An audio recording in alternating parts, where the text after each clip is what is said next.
welcome to the Route 56 recap. This week we were teaching on Jesus feeding the 5,000 people from a little bit of bread and fish that a young boy offered him.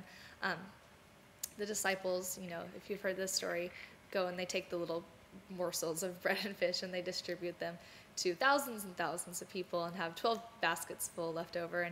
And the real heart of the story, I think, besides that Jesus cares and wants to provide for us, is that this boy was available and he made the little bit that he had available.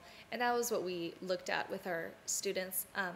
They went to a small group time and they thought through what they have, like some of their areas of giftedness and skills and time maybe that they could bring to Jesus, sort of as an offering, just to see what he can do with it.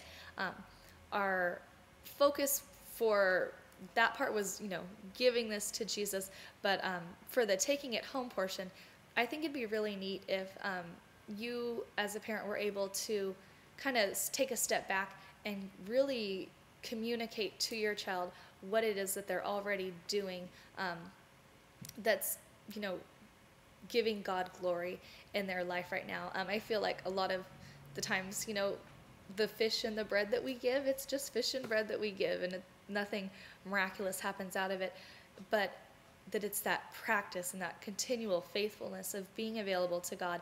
And I think that there are stories there that, can really encourage our students and can really, encourage anybody about what God is doing with the little bit that we're offering. And sometimes we don't share those stories as often as we could. Let's just give you a quick story. This is a personal one, not one that came into Route 56, but we lead a growth group, and a lot of you guys lead or are in growth groups too. And one of the nights it was just dead, and I could just feel this vibe, like, oh, this is boring. And I asked one of the girls in the group afterwards, like, man, did it just feel like kind of off and kind of weird vibe tonight? And she said, oh yeah, the Holy Spirit was just working. Like, I was almost in tears a couple of times. And to me, that was so just eye-opening that, just because I'm maybe bringing in this feeling, oh, it's just a normal night, just normal little bit of availability, going and doing the growth group thing, that God can be doing something totally different and totally powerful and amazing with it. And if she had never told me, oh yeah, the Holy Spirit was moving, I would have just left thinking, yeah, another night.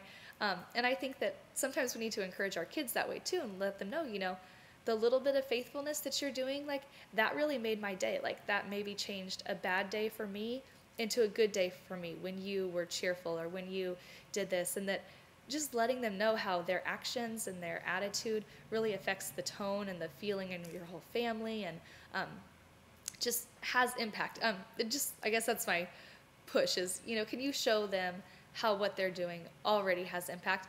And then, jumping off of the small group time that they already had, encourage them to, think of what else do they have to offer? What are those areas of giftedness in their lives, and how can they make those available to God even more? So that's what I would leave you with this week, and I will see you next week.